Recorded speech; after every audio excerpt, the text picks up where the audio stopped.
abandon all hope, ye who enter here. The Devil's Roar be a place of pure desolation. Ashen grey skies above churning black waters and scorched, wasted lands. The smell of brimstone weighs heavy on the sweltering hot air, and the threat of volcanic eruption be as awe-inspiring as it be ever-present. If ever hell were a place on earth, it'd be right at home amidst these forsaken shores.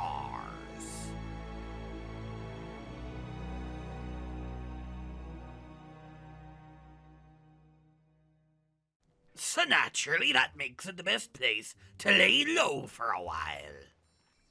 See, I be needing such a thing on account of a certain merchant lass who needs to get over herself. God damn! As it turns out, she were a tad upset that her rickety old sailboat weren't quite strong enough to survive one wee little adventure with your old captain. And apparently she thought fit to call in a bounty on me head. So that be why I'm spending some time out in the roar, at least until she realizes how much she misses the honor of me friendship. On the topic of friendship, though, I had one old mate to catch up with on me arrival at the outpost. A saving grace, if you will. Captain Morrow. See, she were the one to lead the first expedition into the Roar, and as such, she became something of the de facto leader around these parts. Most of the trading representatives here be more loyal to her than they be to their own companies, meaning that my presence wouldn't be ratted out, so long as I be keeping myself in Morrow's good graces anyhow. I told her me tale of what happened, and lucky for me, she were more'n willing to let me stay until me troubles had passed. But if I were to be doing it, I'd need to do me part in taming these savage waters. Now, I were given the night to myself, so I could take a drink and settle in, but come first light, I'd need to make quick like to Madame Oya's tent, so I could get straight to me duties. She were a tad wary of me at first, something about the spirits calling me untrustworthy or some such nonsense. But she opened up well enough once I were reminding her that she didn't quite be having much else by way of options. So, with none but me to be turning to, she explained the situation. In the wake of old Captain Flameheart's return, still no regrets might I add, skeleton crews had begun to grow bolder by the day, scaring off merchants carrying cargo vital to making any sort of living out in the Roar. You know, things like non-burnt wood and fruit what don't be tasted like cinders. Things of that sort. So, as anyone who be knowing the operations of the Order can likely assume, once I grabbed me emissary flag, she proceeded to give me the bounties on the boneheads.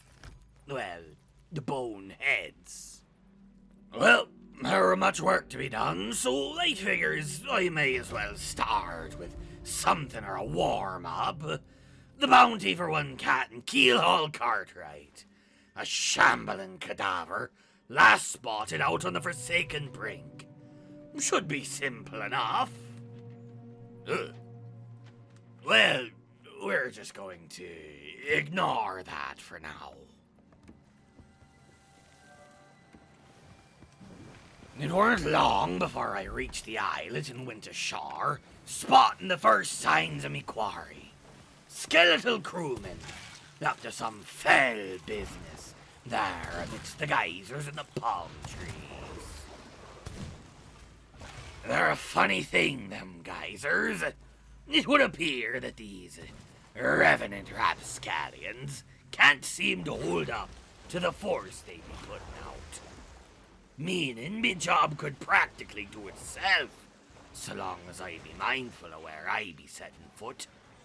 After all, I be merely a few layers of meat from that very same condition. Disquieting observations regarding me mortality aside, I were able to make short work of the accursed captain once he got around to showing that ugly mug of his. And as something of a bonus, there were another one that popped up right after he perished. Suppose his first mate were eager to fill the vacancy, eh? Well, poor sod filled it a tad too quick and joined his old captain, marooned in the sea of the damned. My next bounty were taking me far to the south, down to Ashen Reaches to collect the skull of one Captain Tough Luck. A fairly apt description, all things considered. From the moment me ship pulled alongside the island's coast, I could see me targets. Another day, another band of undead scallywags, ripe to be made a mockery of. You sailor boys! Yeah! Ah, God, I love it when they be carrying kegs. Get to wipe a whole party of the blackguards with naught but a single pistol ball. What I don't love so much, however, be the gilded skellies.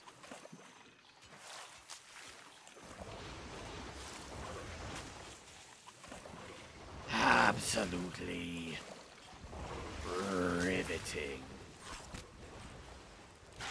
Okay, that almost made it worth it. Next up were the captain. Now, if only he could die in a humorous manner befitting his name.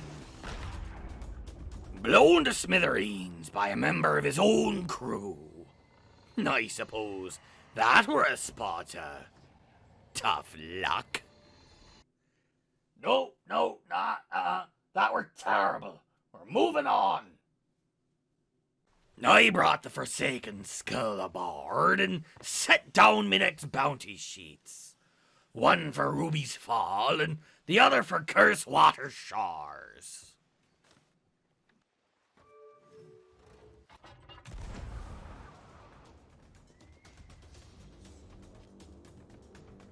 Well, would you look at this? Seems they made themselves a little camp. How cute! It almost be like they think they're people. Well, I were ready and more than willing to show them just how wrong they were. Oh! Ugh! Ugh! Damn geysers. Ugh! Let me just,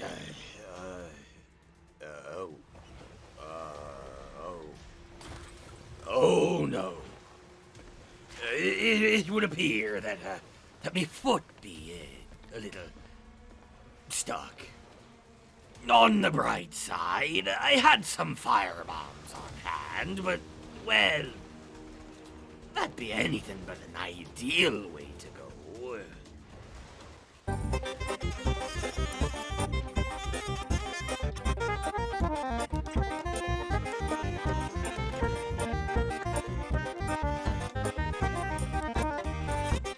Ugh, unpleasant. Simply unpleasant. Thankfully, though, once the next captain decided to face me, the poor thing were just as unobservant of the ground beneath them as I'd been before. Get fucked, idiot. You know, you'd think that taking on the hordes of the undead would be a touch more exhilarating than this. As it stands, it just be reminding me an awful lot of me time working as a cabin boy for the Grand Maritime Union. You see, them ships of theirs had a problem of rats nibbling their way into valuable cargo. Nobody were wanting to be the one who had to go down into the hold and hunt the little scoundrels down, so naturally they turned to me, hardly 12 years old by then, and they be teaching me how to fire a flintlock in hopes I'd solve their little rat issue. I think I did more damage to the cargo during me rat catcher days than the vermin ever did me entire career, but by God, it were the closest thing to entertainment we had aboard that ship. And after the damn Admiral tossed that last deck of cards overboard. But I digress. The infestation of Cursewater shores dealt with itself good and proper, but there were an issue.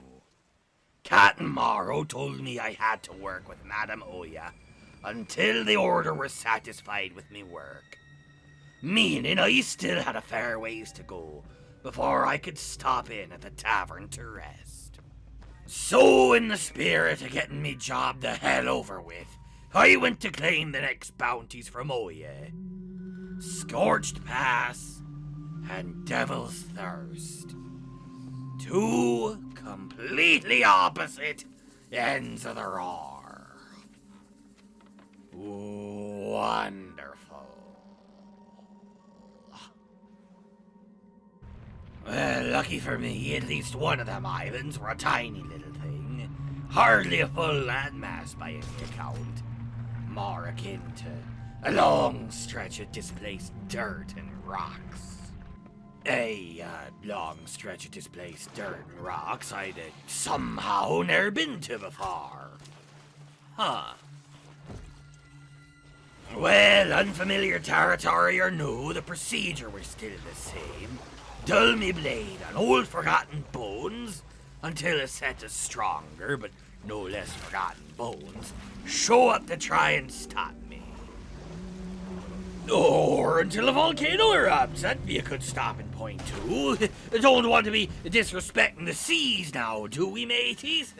I dare challenge the ocean, you mortals, or suffer her wrath. That be this pirate's motto. Okay, so while the ocean be appeased by me show of cowardice, I'm gonna row me boat on over and...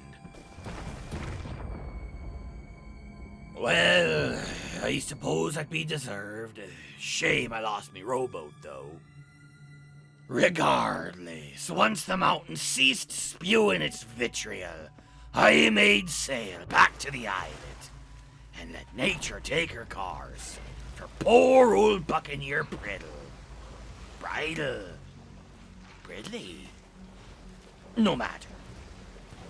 Now, I weren't minding Scorched Pass so much. As I said before, it were small. That means I wouldn't have to run to the four corners of the map just to carry a skull or two to me ship. But Devil's Thirst, well, you may as well be asking me to do laps round Golden Sands. It were a touch of good fortune that the targets weren't too terribly far from the ship, but good fortune can only get you so far, and sadly it seemed content to leave me a batch of gilded skellies away from the waterfront on the way out. You see, this here be the problem with the shiny little pains in the aft.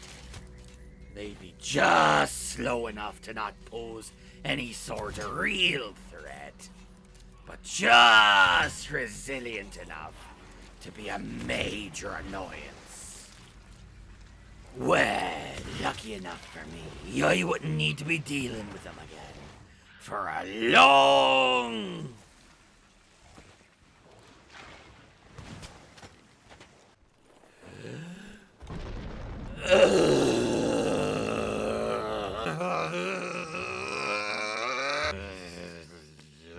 This one.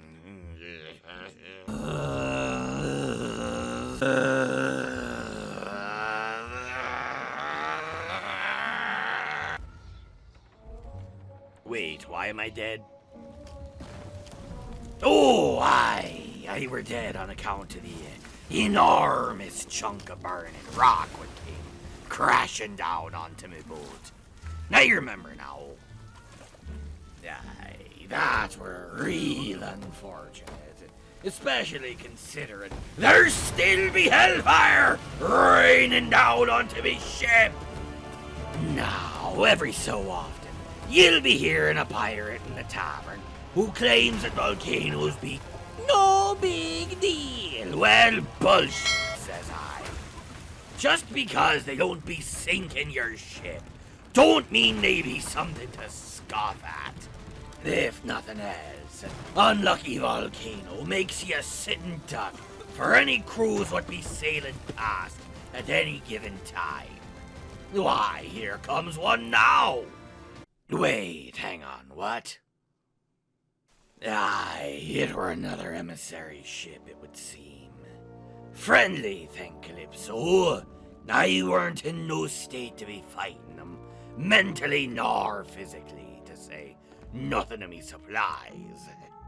So I simply joined his alliance and let him go along his merry way, while I dealt with the last of his skeletons and earned myself a grade. Hey, what's this now? Who, in their right mind, puts a second bounty on the back of a bounty sheet? I'd have been furious were I not so exhausted. But as it stands, it'd be taking me less energy to just go and kill one last captain than it would be to be mad about it. So I went and did just that. Once the skull were loaded aboard, I returned to Morrow's Peak, sold all the human remains aboard my ship, and lowered me emissary flag, all for a fairly decent profit. And what's more, I received word that the bounty on me head were lifted, meaning I were free to sail as I pleased once more. And just in time, too. There were a celebration going on, and I weren't gonna miss a second. Happy anniversary to the Sea of Thieves!